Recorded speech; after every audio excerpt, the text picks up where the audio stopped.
Ce sont les chefs de la mafia les plus riches du monde. Des criminels qui n'ont pas seulement enfreint la loi, ils l'ont achetée.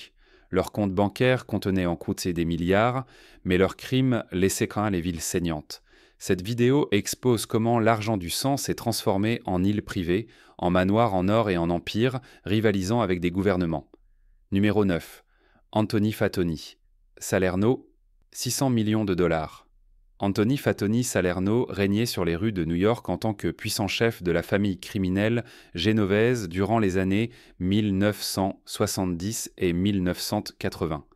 Avec ses cigares emblématiques et son apparence rugueuse, Fat Tony a construit une incroyable fortune estimée à 600 millions de dollars grâce à son empire criminel. Né à East Harlem, Salerno a gravi les échelons du crime organisé par une détermination brutale. Ses principales sources de revenus comprenaient des opérations de jeux illégales qui s'étendaient à Manhattan et au Bronx. Ces cercles de paris rapportaient des millions chaque mois alors que les gens pariaient surtout, des courses de chevaux aux matchs sportifs.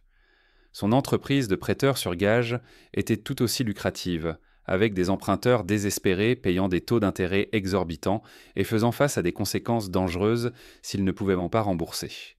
La richesse massive de Fat Tony lui a permis de vivre comme un roi. Sa résidence principale était un magnifique manoir à Miami Beach, avec des sols en marbre, des lustres en cristal et des œuvres d'art inestimables. La propriété comportait une immense piscine entourée de palmiers et un quai privé où son yacht de 90 pieds était prêt pour des voyages improvisés aux Bahamas. De retour à New York, Salerno possédait un complexe fortifié dans l'État de New York, où il organisait des fêtes légendaires pour d'autres mafieux et des fonctionnaires corrompus.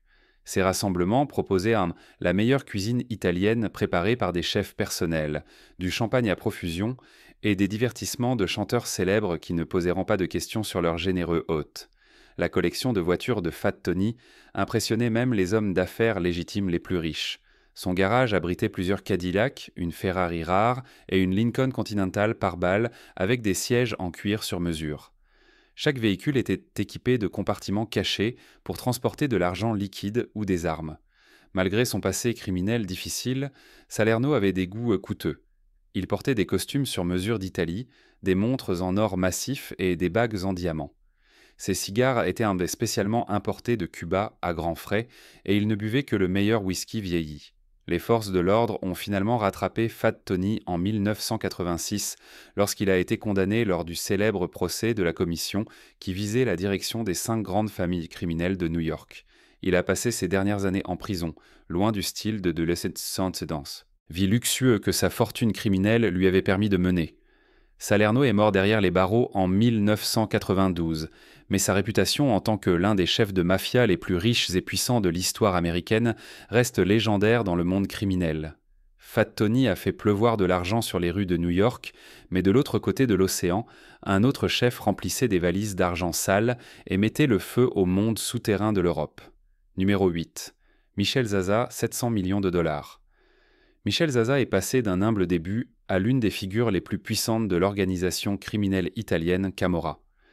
Né à Naples, en Italie, Zaza a construit son empire criminel principalement grâce à des opérations de contrebande de cigarettes dans les années 170 et 80. Son réseau s'étendait à travers la Méditerranée, déplaçant des millions de cigarettes de contrebande d'Afrique du Nord vers les marchés européens. Le chef criminel italien ne s'est pas arrêté aux cigarettes. À mesure que son pouvoir grandissait, Zaza s'est diversifié dans le trafic de drogue, en particulier d'héroïne et de cocaïne. Ses entreprises ont multiplié sa richesse de manière exponentielle, accumulant finalement une fortune estimée à 700 millions de dollars. Zaza vivait une vie d'extrême luxe qui correspondait à sa richesse énorme. Sa collection d'actifs comprenait 3 yachts massifs, chacun mesurant plus de 100 pieds. Le plus grand, nommé la Dolce Vita, coûtait plus de 15 millions de dollars et comportait des équipements en or dans toutes ses cabines. Sur Terre, Zaza possédait des biens immobiliers impressionnants à travers l'Europe. Sa résidence principale à Naples s'étendait sur 20 000 pieds carrés avec des sols en marbre importés de carrières tours rares. Il possédait également des villas de luxe sur la côte amalfitaine, un penthouse à Milan et un château sur la côte d'Azur d'une valeur d'environ 30 millions de dollars. Le chef criminel dépensait sans compter pour des adhésions à des clubs exclusifs. Il appartenait aux clubs de golf les plus prestigieux d'Italie et de France, malgré le fait qu'il ne jouait presque jamais. Ces adhésions servaient principalement de lieu de rencontre pour mener des affaires avec d'autres personnes riches et puissantes. Les habitudes de dépenses de Zaza étaient légendaires dans les cercles criminels. On disait qu'il dépensait 500 000 dollars en un seul week-end dans les casinos de Monte-Carlo.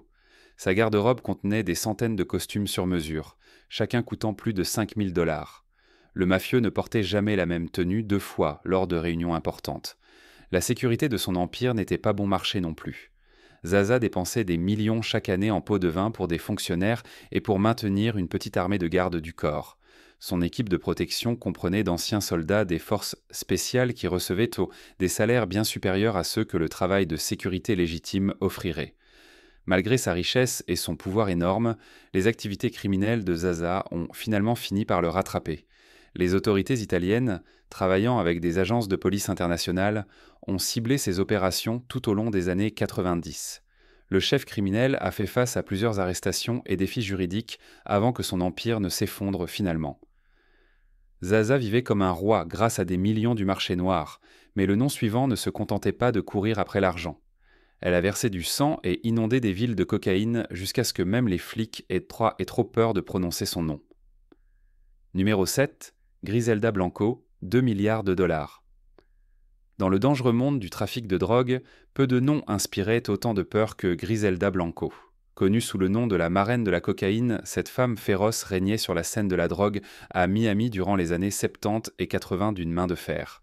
Née en Colombie, Blanco a déménagé aux États-Unis et a construit un immense empire de la drogue qui lui a rapporté une fortune stupéfiante de 2 milliards de dollars. Miami est devenu le terrain de jeu de Blanco alors qu'elle contrôlait le commerce de la cocaïne avec une efficacité impitoyable. Son organisation déplaçait plus de 300 kg de cocaïne chaque mois, inondant les rues de drogue tandis que ses comptes bancaires débordaient de liquidités. Contrairement à d'autres chefs criminels qui restaient indiscrets, Blanco affichait sa richesse incroyable aux yeux de tous. La marraine de la cocaïne vivait dans plusieurs manoirs de luxe à Miami, chacun plus extravagant que le précédent. Sa propriété principale comportait des sols en marbre, des lustres en cristal et des accessoires de salle de bain en or. Les piscines de ses propriétés étaient conçues dans des formes spéciales, y compris une fameuse construite pour ressembler à la Colombie, sa patrie. La collection de bijoux de Blanco était légendaire.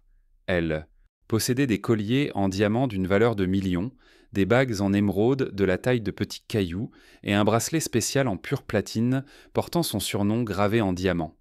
Sa possession la plus précieuse était apparemment un pistolet incrusté de diamants qu'elle gardait avec elle en tout temps. Des voitures partaient les allées de ses propriétés, Rolls-Royce, Bentley et Cadillac sur mesure avec des vitres pare-balles et des compartiments cachés. Chaque véhicule était peint dans des couleurs vives et arborait des plaques d'immatriculation personnalisées.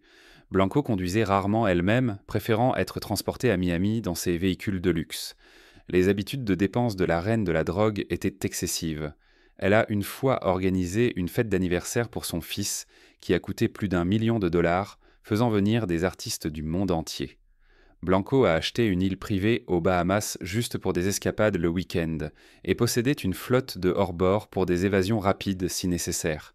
Ses placards débordaient en dessous de vêtements de créateurs qui avaient souvent encore les étiquettes de prix attachées. De nombreux articles n'étaient importés qu'une seule fois avant d'être jetés. Blanco employait des acheteurs personnels qui fermaient encore des magasins haut de gamme entiers, juste pour qu'elle puisse faire ses achats en privé. Malgré toute cette richesse et ce pouvoir, l'empire de Blanco a finalement sombré. Après des années de violence et de trafic de drogue, les forces de l'ordre ont finalement rattrapé la marraine de la cocaïne. La marraine de la cocaïne a écrasé Miami sous ses talons, mais le prochain homme a construit des tunnels, acheté des villes et déplacé des montagnes de drogue sans cligner des yeux. Numéro 6. Joaquín El Chapo Guzmán, 1 milliard de dollars. Joaquín El Chapo Guzmán a régné sur le cartel de Sinaloa d'une main de fer, construisant un empire de la drogue d'une valeur stupéfiante d'1 milliard de dollars. Mesurant seulement 1,68 m, son surnom El Chapo, signifiant petit, ne l'a pas empêché de devenir l'un des chefs de crime les plus redoutés et riches de l'histoire. Les affaires d'El Chapo se sont répandues à travers le monde comme une toile d'araignée. Le cartel de Sinaloa a déplacé d'énormes quantités de drogue, de cocaïne, d'héroïne, de marijuana et de méthamphétamine d'Amérique du Sud vers les États-Unis. À l'apogée de son pouvoir, l'organisation d'El Chapo contrôlait le trafic de drogue dans près de la moitié du Mexique. La vie d'un seigneur de la drogue milliardaire était synonyme de luxe incroyable. El Chapo possédait une collection de jets privés pour des voyages rapides entre ses nombreux refuges. Son portefeuille immobilier comprenait des maisons de plage, des retraites en montagne et des manoirs urbains dispersés à travers le Mexique. Chaque propriété était dotée de fenêtres par balles, de tunnels d'évasion et des derniers systèmes de sécurité que l'argent pouvait acheter. La collection de voitures du roi de la drogue ferait tomber la mâchoire de n'importe qui. Des SUV blindés, des voitures de sport sur mesure et des classiques vintage remplissaient ses garages.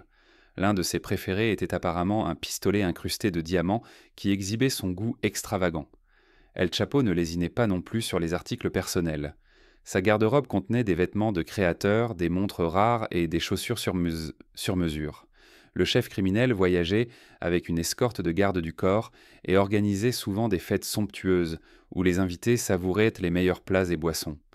L'argent coulait à flot à travers les opérations du cartel. Des millions étaient consacrés à soudoyer des fonctionnaires gouvernementaux, des policiers et des gardiens de prison. Ces potes de vin ont aidé El Chapo à s'évader de prison de haute sécurité à 2 reprises, une fois dans un chariot de linge et plus tard à travers un système de tunnels élaboré coûtant des millions à construire. Malgré toute sa richesse, l'empire d'El Chapo s'est finalement effondré. Après sa capture finale en 2016, il a été extradé aux États-Unis et condamné à la réclusion à perpétuité plus 30 ans. Le gouvernement mexicain a saisi de nombreux actifs, bien que des rumeurs persistent selon lesquelles des milliards restent cachés. El Chapo s'est évadé de prison comme si de rien n'était, mais le prochain chef n'avait pas besoin de fuir. Il se prélassait dans des manoirs ornés d'or pendant que le marché boursier remplissait ses poches. Susumu Ishii, $1 milliard. Dans le monde ombragé du crime organisé, Susumu Ishii se démarquait comme un chef de mafia différent. En tant que chef du groupe Yakuza Inagawa, Kai du Japon, durant les années 1980, Ishii a transformé l'organisation criminelle traditionnelle en quelque chose ressemblant davantage à un empire commercial. Contrairement à d'autres chefs criminels qui s'en tenaient à des activités illégales peu à l'ancienne, Ishii avait des plans plus ambitieux. Il a profité de l'économie florissante du Japon dans les années 1980, connue sous le nom de bulle économique, et a plongé tête première dans des investissements légitimes. Le leader Yakuza a investi de l'argent dans le marché boursier et a acheté de précieux biens immobiliers à travers le Japon lorsque les prix de l'immobilier explosaient.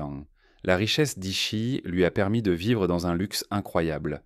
Il possédait plusieurs manoirs dans les quartiers les plus chers de Tokyo, où une seule propriété pouvait coûter plus que ce que la plupart des gens gagnent en une vie. Sa résidence principale comprenait des jardins japonais traditionnels, des œuvres d'art rares et des pièces conçues spécifiquement pour organiser des cérémonies de thé, mêlant traditions anciennes et sa richesse énorme. Le chef Yakuza ne s'est pas arrêté aux frontières japonaises. Il a acheté des maisons de vacances à Hawaï et en Californie, ainsi qu'une collection d'îles privées dans le Pacifique, où il divertissait des partenaires commerciaux et des connexions politiques. Ces biens immobiliers étaient estimés à plusieurs centaines de millions de dollars. Le portefeuille d'investissement d'Ishii comprenait des participations majeures dans certaines des plus grandes entreprises du Japon. Il possédait des actions dans des banques, des entreprises de fabrication et des entreprises de divertissement. Le chef de la mafia a même investi massivement dans des terrains de golf à une époque où les adhésions au club de golf au Japon pouvaient coûter des centaines de milliers de dollars. Sa collection d'articles de luxe était tout aussi impressionnante. Ishii maintenait une flotte de limousines sur mesure, de voitures, de sports rares et même un jet privé pour les voyages internationaux. Sa garde-robe était composée de costumes faits à la main provenant des meilleures boutiques de Tokyo et de Londres. Ce qui rendait Ishii unique parmi les chefs criminels était sa capacité à naviguer entre deux mondes. Il maintenait la structure de pouvoir yakuza traditionnelle basée sur la loyauté et l'intimidation, tout en établissant simultanément des relations avec des leaders d'affaires légitimes et des politiciens. Cette approche duale a aidé sa fortune à atteindre environ $1 milliard. Ishii a transformé le crime en affaires et les affaires en or, mais le nom suivant a transformé des bars clandestins en usines à cash et a régné sur Chicago comme si c'était son jardin. Numéro 4. Al Capone, $1,3 milliard ajusté. Les rues de Chicago se sont transformées durant l'ère de la prohibition des années 2020 et un homme se tenait au centre de ce changement, Alphonse Gabriel Capone. Connu simplement sous le nom d'Al Capone ou Scarface, ce gangster notoire a construit un empire d'une valeur estimée à 1,3 milliard de dollars en monnaie actuelle grâce à la contrebande, aux jeux d'argent et à d'autres activités illégales. Lorsque l'alcool est devenu illégal à travers l'Amérique, Capone a vu une opportunité là où d'autres voyaient d'un truie des restrictions. Il a établi un vaste réseau de contrebande qui faisait passer de l'alcool du Canada et a opéré d'innombrables bars clandestins à travers Chicago. Son organisation contrôlait environ 10 000 bars clandestins et rapportait environ 100 millions de dollars par an, soit environ 1,4 milliard de dollars en monnaie moderne. La richesse de Capone lui a permis de vivre comme un roi à une époque où la plupart des Américains luttaient pas pendant la Grande Dépression. Sa résidence principale, un vaste manoir sur Palm Island à Miami Beach, comportait 7 chambres, une grande piscine et une plage privée. La propriété servait à la fois de maison de luxe et de forteresse, avec des murs assez épais pour arrêter des balles et des passages secrets pour des évasions rapides, si nécessaire. De retour à Chicago, Capone maintenait plusieurs propriétés, y compris une suite à l'hôtel Lexington, qui fonctionnait comme son quartier général. La suite contenait plusieurs salles pour des réunions, des divertissements et des opérations commerciales. Des vitres pare-balles ornaient les fenêtres et des gardes armés patrouillaient constamment les couloirs. Sa collection de véhicules reflétait son goût extravagant et son besoin de sécurité. Capone possédait une flotte de Cadillac sur mesure avec un blindage, des vitres pare-balles et des compartiments cachés pour les armes.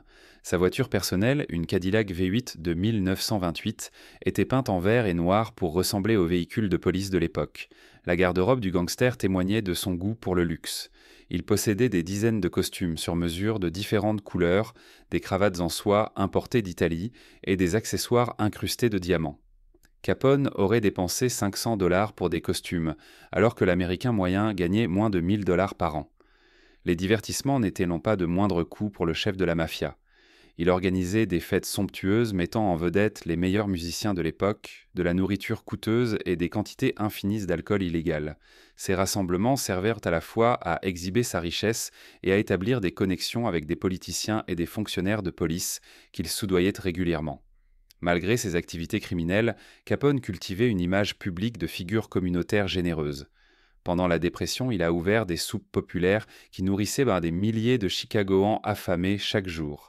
Ce travail caritatif, combiné à sa personnalité charismatique, lui a valu une étrange forme d'admiration publique, même si la violence de son gang terrorisait la ville. Capone a fait la fête pendant la Prohibition comme si demain n'existait jamais. Mais le prochain chef est resté caché pendant des décennies, construisant une fortune si grande que même la police a perdu sa trace. Numéro 3. Matteo Messina. Denaro 4 cram, on son 4 milliards d'euros. La campagne sicilienne cachait plus que des oliveraies et des vignobles.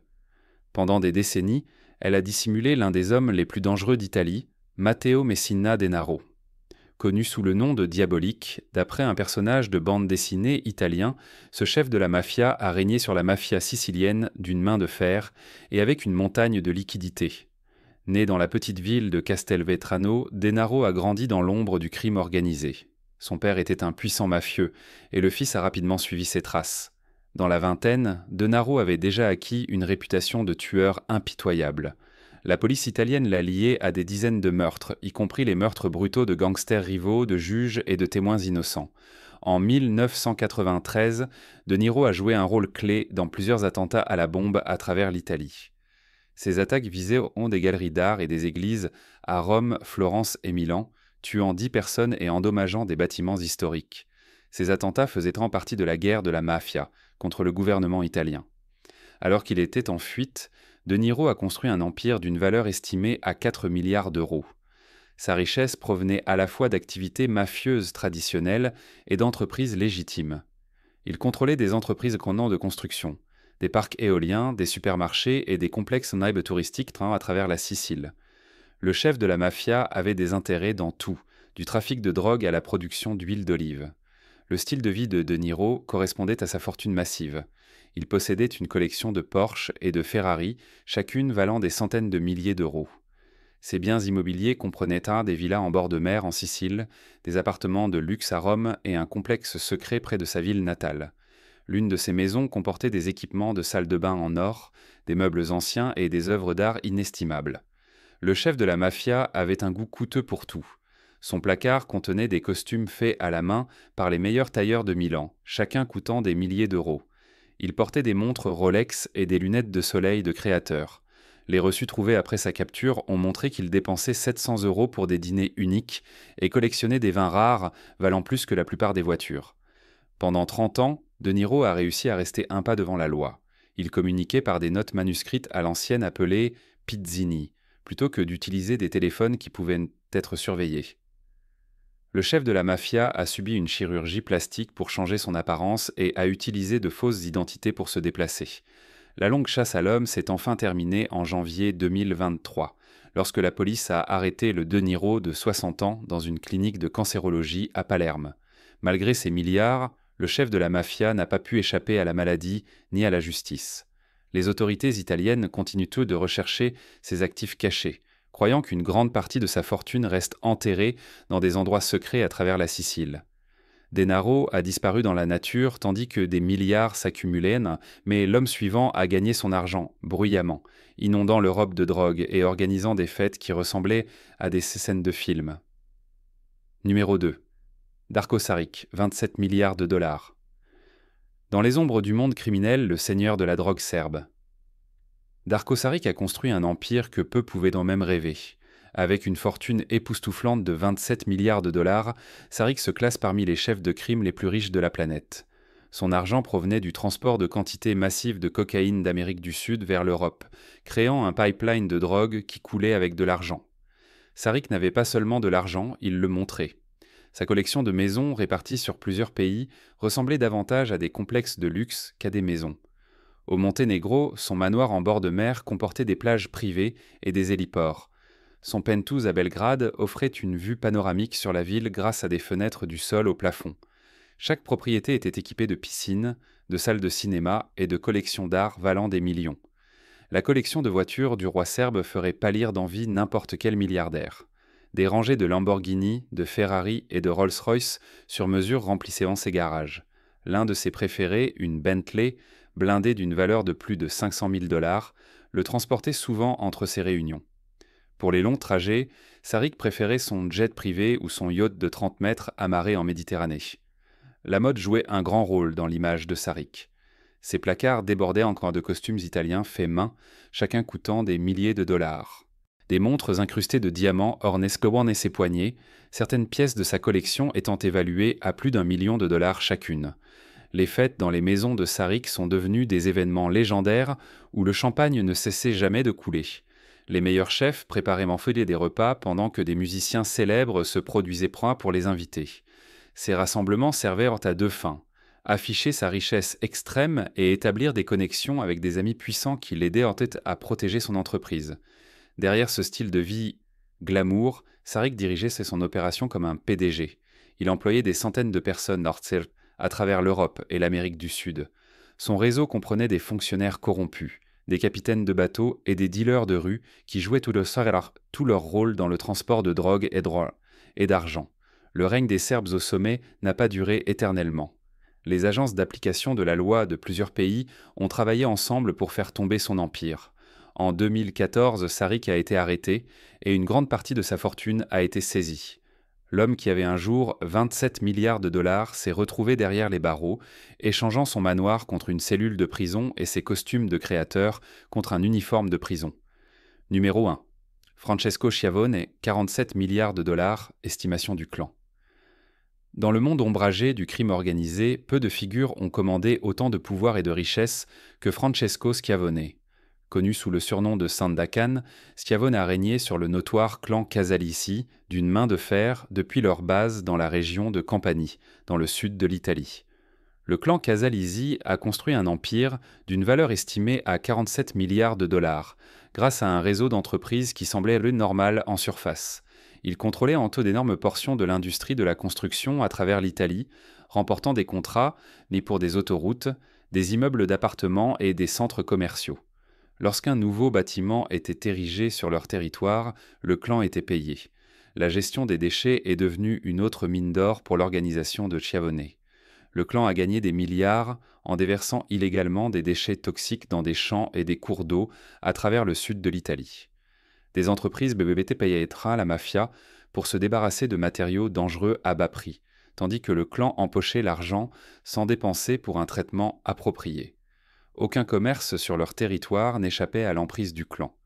Les propriétaires de magasins, les gérants de restaurants et les entreprises locales payaient en tous une protection pour éviter des problèmes. Ce flux constant de liquidités provenant de milliers d'entreprises ajoutait des millions à leur fortune chaque mois. Schiavone vivait comme un roi avec des maisons qui ressemblaient à des palais. Son complexe principal comportait des sols en marbre, des équipements en or et des œuvres d'art inestimables volées dans des musées. La propriété comprenait des piscines, des cours de tennis et même un zoo privé avec des animaux exotiques du monde entier. Sa collection de voitures ferait envie à n'importe quel milliardaire. Des dizaines de Ferrari sur mesure, de Lamborghini et de classiques vintage valant des millions étaient montés garés dans des garages climatisés. Chaque véhicule était blindé et modifié avec des compartiments cachés pour des armes ou de l'argent. Le clan a également investi massivement dans des entreprises légitimes. Il possédait des hôtels de luxe le long de la côte italienne, des restaurants haut de gamme dans les grandes villes et des boîtes de nuit exclusives où des célébrités faisaient la fête. Ces entreprises les aidaient à blanchir leur argent sale tout en étendant leur influence. Le style personnel de Schiavone correspondait à sa richesse massive. Il portait des costumes sur mesure coûtant des milliers, des montres suisses couvertes de diamants et des chaussures téléfabriquées par les meilleurs artisans du cuir en Italie. Ces causes et fêtes sans hâte sont devenues légendaires avec des chanteurs célèbres venus pour des performances privées et des provisions infinies et du champagne le plus cher au monde. Malgré toute cette richesse, l'empire de Schiavone s'est finalement effondré. Après des années sur la liste des personnes défuntes les plus recherchées d'Italie, il a été finalement capturé en 1998. L'homme qui contrôlait autrefois des milliards passe maintenant ses journées dans une petite cellule de prison. Une chute dramatique pour l'un des chefs de crime les plus riches de l'histoire.